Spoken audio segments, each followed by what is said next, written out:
Good morning दोस्तों, कैसे हैं आप। आपका हमारे सौंदर्या आईएएस में स्वागत है। आज के लेक्चर में हम फंडामेंटल राइट, मूल अधिकार के बारे में डिस्कस करेंगे। मूल अधिकार का वर्णन अनुच्छेद 12 से 35 में के अंदर मिलता है। सबसे पहला क्वेश्चन हमारे मन में ये आता है कि मूल अधिकार शब्द का मतलब क्या हुआ। दोस्तों, ये चीज हमेशा ध्यान रखना, जो संविधान है हमारा, जो संविधान सर्वोपर है, ये सबको क्लियर है।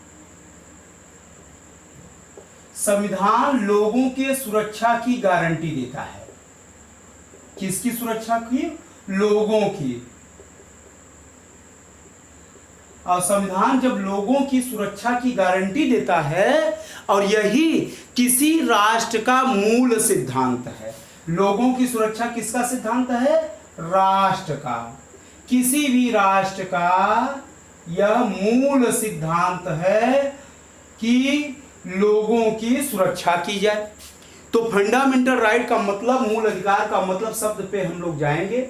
हमने बताया कि संविधान लोगों को यह गारंटी देता है कि हम उनकी सुरक्षा करने के लिए प्रतिबद्ध हैं, ठीक है। और राष्ट्र का भी जो मूल सिद्धांत होता है वो लोगों की सुरक्षा से संबंधित है, और इसी सुरक्षा की बात इसमें की जाती है, इसलिए इसका नाम मूल अधिकार कहा जाता है। तो पहला कॉन्सेप्ट हमारे मन में आ जाए, मूल अधिकार है क्या। क्लियर हुआ दोस्तों? अच्छा भाई, मूल अधिकार के अंदर वे अधिकार आते हैं जिनके बिना किसी भी व्यक्ति का मानसिक, भौतिक, शारीरिक, शैक्षणिक, धार्मिक विकास संभव न हो सके। अर्थात अगर कोई व्यक्ति किसी के मूल अधिकारों का अतिक्रमण करता है तो वह व्यक्ति न तो मानसिक रूप से, न तो शारीरिक रूप से, न तो धार्मिक रूप से, न तो राजनीतिक रूप से, न ही आर्थिक रूप से पूरी तरह से कैपेबल नहीं हो सकता। और इसलिए व्यक्ति को कैपेबल बनाने के लिए राष्ट्र के द्वारा, हमारे संविधान के द्वारा यह प्रावधान लाया गया कि किसी भी राष्ट्र का मूल उद्देश्य लोगों की सुरक्षा है। अतः लोगों की सुरक्षा का विशेष ध्यान रखा गया, और इसी सुरक्षा को ध्यान में रखकर एक पार्ट बनाया गया जिसे हम मूल अधिकार के रूप में जानते हैं। मूल अधिकार की जब भी बात होती है दोस्तों, तो मूल अधिकार क्या है, ये तो चीजें क्लियर हो गई। मूल अधिकार अमेरिका के संविधान से लिया गया। कहां से लिया गया है मूल अधिकार? ये भारतीय संविधान के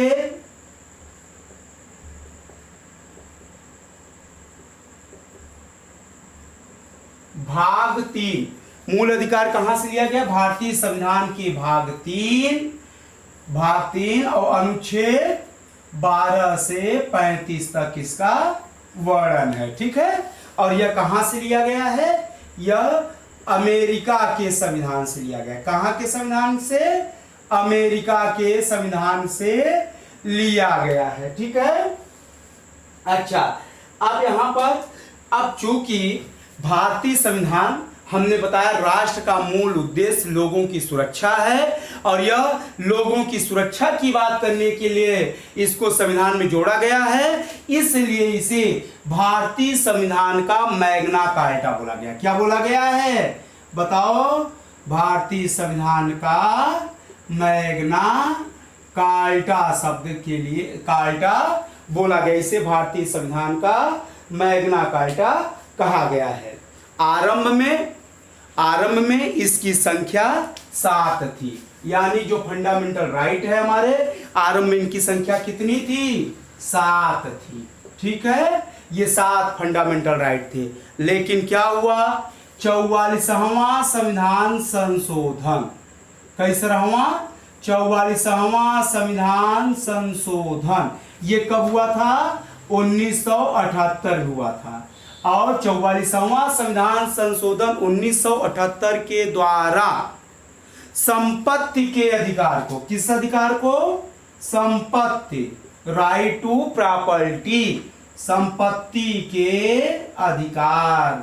अच्छा भाई, संपत्ति का अधिकार किसमें है? वर्णित है अनुच्छेद 19 च, और कहाँ है, अनुच्छेद 19 च में है, और अनुच्छेद 31 क, इन दोनों अनुच्छेद में संपत्ति का अधिकार था। इसे मूल अधिकार से हटाकर क्या बना दिया गया प्रेजेंट में, विधिक अधिकार, लीगल राइट। कौन सा अधिकार, इसे लीगल राइट बना दिया गया। यानी जो हमारा मूल अधिकार था, आरंभ में हमने बताया कि भारतीय संविधान के अनुच्छेद 12 से 35 इसमें 7 थे, लेकिन 44वां संविधान संशोधन 1978 के द्वारा संपत्ति के अधिकार, राइट टू प्रॉपर्टी 19 अनुच्छेद 33 को हटाकर, कहां से हटाकर, मूल अधिकार से हटाकर लीगल राइट बना दिया गया है। अब वर्तमान में, अच्छा लीगल राइट बना दिया गया तो जोड़ा किस में गया, अनुच्छेद 300 के अंदर जोड़ा गया। किसके अंदर जोड़ा गया, अनुच्छेद 300 के अंदर इसको जोड़ा गया और विधिक अधिकार बना दिया। अब वर्तमान में मूल अधिकारों की संख्या कितनी बची, 6। वर्तमान में कितने मूल अधिकार है, अगर कभी पूछा गया कि वर्तमान में मूल अधिकारों की संख्या कितनी है, तो वर्तमान में सिर्फ 6 मूल अधिकार बचे हैं। कितने, 6 मूल अधिकार बचे हैं। हमने जैसा कि आपको जिक्र किया कि मूल अधिकार के डेफिनेशन के बारे में, जिसमें हमने ये बताया कि मूल अधिकार वह अधिकार है जो किसी भी व्यक्ति को, किसी भी भारतीय व्यक्ति को सुरक्षा की गारंटी देता है। किसकी गारंटी देता है, सुरक्षा की गारंटी देता है। यानी लीगल, अगर मूल अधिकार का कोई व्यक्ति उल्लंघन करता है, किसी के मूल अधिकार का अगर उल्लंघन होता है, तो वह न्यायालय में अपील कर सकता है। यानी यह क्या है, न्याय योग्य है। न्यायालय में इसके खिलाफ रिट दायर किया जा सकता है। यानी कोई व्यक्ति अगर किसी के मूल अधिकार का उल्लंघन करेगा तो उसके विरुद्ध न्यायालय में अपील दायर किया जा सकता है। और जो अपील का अधिकार मिला है, यह आर्टिकल 32 अनुच्छेद 32 के द्वारा सीधे सुप्रीम कोर्ट में रिट दायर हो सकता है, अपील किया जा सकता है। और अनुच्छेद 226 के द्वारा किसी भी राज्य के उच्च न्यायालय में रिट दायर हो सकता है। यानी कहने का मतलब है कि यह न्याय योग्य है। अगर कोई व्यक्ति किसी के मूल अधिकार का उल्लंघन करेगा तो उसके खिलाफ अनुच्छेद 32 के द्वारा सीधा सुप्रीम कोर्ट में, अनुच्छेद 226 के द्वारा हाई कोर्ट में अपील किया जा सकता है। सीधे अपील किया जा सकता है। ऐसा नहीं है कि कार्यवाही होते होते सीधे रिट दायर हो सकता है। यानी ये पूरी तरह से सुरक्षा की गारंटी। दोस्तों ये चीज ध्यान रखना, हमारे जो मूल अधिकार हैं यह किसी भी परिस्थिति में समाप्त नहीं होते। यानी मूल अधिकार हमने बताया कि उसके खिलाफ कोई अगर एक्शन लेगा तो सीधा हाई कोर्ट, सुप्रीम कोर्ट में रिट दायर होता है और इसको कभी भी समाप्त नहीं किया जा सकता। सिर्फ एकमात्र ऐसा केस है जिसमें समाप्त होता है, उसमें पूरे नहीं, कुछ मूल अधिकार को। आपातकाल, आपातकाल हमारे संविधान में कितने आपातकाल हैं, 352, 356, 360। यानी राष्ट्रपति को इमरजेंसी लगाने का अधिकार है। ये चीजें तो क्लियर है, 352, 356, 360। तो ध्यान रखना दोस्तों, 352 और 360 के केस में जब राष्ट्रपति 352 या 360 का प्रयोग करता है तब क्या कंडीशन होती है, अनुच्छेद 20, अनुच्छेद 20 व अनुच्छेद 21 को छोड़कर, अच्छा अनुच्छेद 20 के अंदर किसका वर्णन किया गया है, दोष सिद्ध के संबंध में संरक्षण। दोष सिद्धि के संबंध में संरक्षण, यानी और अनुच्छेद 21 में क्या बताया गया है? अनुच्छेद 21 में प्राण दैहिक स्वतंत्रता है। क्या है जल्दी बताइए? प्राण व दैहिक स्वतंत्रता। यानी कुल मिला के कहने की बात यह है कि जब देश पर राष्ट्रपति का 352 का मतलब है वाह्य आक्रमण का आपातकाल, जब कोई हमारे देश पर आक्रमण करता है या सशस्त्र विद्रोह होता है तब 352 का केस है, जबकि वित्तीय आपातकाल 360 है। इन दोनों आपातकाल के समय अनुच्छेद 20 यानी दोष सिद्धि के संबंध में संरक्षण, अनुच्छेद 21 प्राण दैहिक स्वतंत्रता, इन दोनों मूल अधिकार को छोड़कर सभी मूल अधिकार समाप्त कर दिए जाते हैं। लेकिन इस स्थिति में ये दोनों मूल अधिकार समाप्त नहीं होते। ठीक इसी तरह अब 356 क्या है? जब राज्य की शासन व्यवस्था जब संविधान के अनुसार नहीं चलती है तब राज्यपाल के सिफारिश पर राष्ट्रपति उस राज्य में राष्ट्रपति शासन लगाता है। और यह राष्ट्रपति, यह आर्टिकल कितने में है? 356। तो ध्यान रखना 356 के केस में जब राष्ट्रपति 356 लगाता है तब अनुच्छेद 19, अनुच्छेद 20, अनुच्छेद 21 यानी तब अनुच्छेद 19, अनुच्छेद 20, अनुच्छेद 21 को छोड़कर सभी मूल अधिकार समाप्त हो जाते हैं। अनुच्छेद 19 भी नहीं समाप्त होता, ये विशेष ध्यान रखने की बात है। ठीक है। अच्छा, एक चीज और ध्यान रखना है हमें। अनुच्छेद 19 में जिसमें स्वतंत्रता के अधिकार का वर्णन किया गया, राइट टू प्रेस भी है 19 का में, तो इस तरह से ये आपातकाल के समय में भी मूल अधिकार सुरक्षित बने रहते हैं। अब हम आगे देखेंगे इनके बारे में थोड़ा सा डिटेल में। अब ये तो हमें क्लियर हो गया। अब आपातकाल की संख्या कितनी, मूल अधिकार की संख्या कितनी है, इसके बारे में हम लोग देखेंगे। नंबर 1, समानता का अधिकार। समानता का अधिकार कितने में है? अनुच्छेद 14 से 18। इसका मतलब है right to equality. Right to equality, समानता का अधिकार, राइट टू इक्वेलिटी। नंबर 2, स्वतंत्रता का अधिकार। इसका वर्णन किसमें है? अनुच्छेद 19 से 22 तक। ठीक है। तीसरा जो मूल अधिकार है क्या है?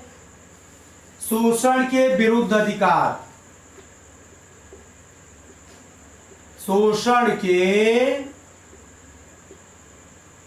विरुद्ध अधिकार, अनुच्छेद 23, 24 में वर्णित है। चौथा मूल अधिकार क्या है? धर्म की स्वतंत्रता का अधिकार, या इसको बोला जाता है धार्मिक स्वतंत्रता का अधिकार। ये अनुच्छेद 25 से 28 तक वर्णित है। ठीक है। पांचवा जो मूल अधिकार है, संस्कृति व शिक्षा संबंधित अधिकार। संस्कृति व शिक्षा संबंधित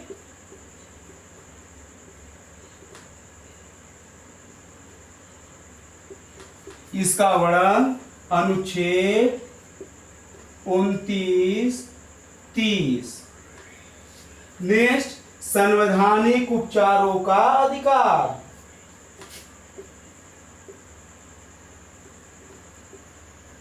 संवैधानिक उपचारों का अधिकार, इसका वर्णन अनुच्छेद 32 में वर्णित है।